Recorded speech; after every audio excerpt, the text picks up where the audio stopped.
What if I told you the man behind Australia's most powerful drug empire faked his own death, vanished overseas, and nearly walked free thanks to a dirty lawyer? This is not fiction. This is Tony Mokbel, the real Kingpin who ran a $1 million a week cocaine syndicate, outwitted police, and left a trail of corpses, millions, and betrayal. After 17 years behind bars, this might be the last time Tony Mokbel leaves court in handcuffs. Just a week ago, footage captured him, dressed down, bearded, heavier, yet still unmistakably the man who once ruled one of Australia's most powerful drug empires. For years, Mokbel had escaped justice. He manipulated courts, crossed borders, and built a cocaine empire worth hundreds of millions. But that day, there were no more disguises, no more escapes. His run was finally over. Welcome to Crime Cipher, where we expose the real criminal masterminds and unmask the untold stories the media forgot. Hit that like, subscribe, and tap the bell for deep dives into the dark side of power and crime. If you think you know how this story ends, think again. This is the story of how a street-level hustler from Brunswick became the mastermind of a sophisticated, multinational drug syndicate. Tony Mokbel wasn't loud or flashy, but his reach extended from suburban pizza shops to international cartels. He paid off police, turned friends into millionaires, and orchestrated massive cocaine shipments across oceans, all while smiling in courtrooms. But power never lasts forever. What follows is a story of ambition, betrayal, and a manhunt that spanned the globe. Born in 1965 in Kuwait to Lebanese parents, Mokbel migrated to Australia as a child. His family settled in Brunswick, a working-class suburb in Melbourne. School didn't come easy for him. He struggled with English and fell behind in class. But while teachers saw little promise, Tony was learning elsewhere, on the streets. By his teens, he was involved in scams, car thefts, and low-level drug deals. While other kids chased jobs or parties, Mokbel observed how money moved, who had power, and how to stay out of the spotlight. He didn't seek attention, he sought control. Mokbel wasn't your typical gangster. He avoided flashy outfits, loud cars, and public drama. Instead, he invested in silence, loyalty, and structure, modeling his crime network more like a Fortune 500 company than a street gang. This strategy made him untouchable for years and earned him a chilling nickname in the Australian press, the Invisible Boss. In the late 1980s, Mokbel shifted to cannabis distribution. Quiet, consistent, and reliable. He built trust. His businesses, pizza shops, laundromats, used car dealerships became both income streams and fronts for laundering money. He wasn't playing small anymore. He was building infrastructure.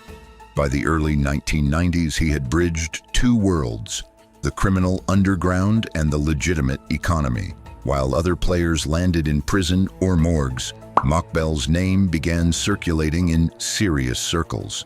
He saw that cannabis had limits.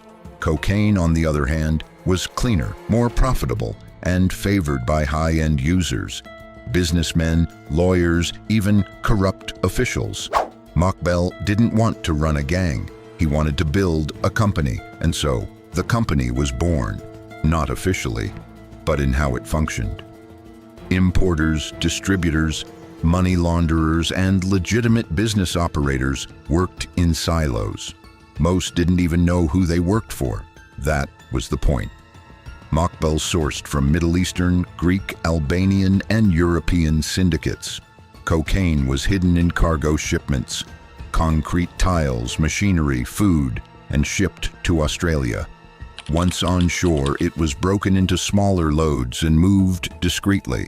He bought properties not just to launder money, but to store drugs, hold meetings, or serve as fallback safe houses. His public image remained low-key. He wasn't driving Ferraris, but he had multiple properties, luxury watches, and access to international travel. The system worked for a while. By the late 1990s, law enforcement was starting to take notice.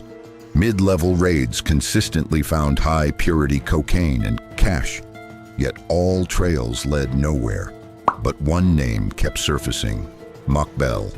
He wasn't caught on phones. He wasn't present at raids. By the early 2000s, Melbourne's Underworld was in chaos. The Gangland wars erupted, a brutal string of killings driven by turf disputes, ego, and drug money. Mokbel stayed behind the scenes, financing players like Carl Williams, who would later become a violent kingpin in his own right. Mokbel provided the capital. Williams delivered territory. It was business, not friendship. But that alliance poured gasoline on the fire. As murders piled up, law enforcement launched the Purana task force, a multi-agency effort to dismantle the entire network. Investigators suspected Mokbel of not just drug trafficking, but facilitating murders, bribing police, and laundering proceeds from executions. Still, hard evidence was elusive. In 2004, surveillance caught Mokbel meeting known underworld figures. Documents, burner phones, and coded ledgers surfaced. His home was bugged. A few incriminating phrases gave authorities just enough to act. In 2006, Mokbel faced court over a $1.2 million cocaine importation charge. He was granted bail, a shocking decision given his known history and flight risk. Days later, he vanished. Mokbel had prepared for months. Money moved, a yacht positioned on the western coast, passports secured. On March 20th, 2006, his tracking device went dead. By the time police arrived, he was gone. Using the alias Harley, Mokbel fled via yacht to Indonesia, then through multiple countries, eventually settling in Glyfada, a seaside suburb of Athens, Greece. He grew a beard, gained weight, and tried to disappear.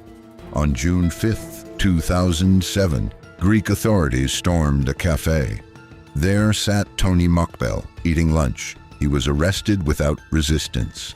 Broadcast worldwide, the footage showed a bloated, weary figure, a far cry from the empire builder he once was. Back in Australia, he became inmate MRK 00002. But even behind bars, his story didn't end. In 2019, Mokbel was stabbed by 2 inmates. Hit multiple times in the chest, neck, and back, he nearly died. He survived, but his influence was gone. Then, in 2020, came a legal twist.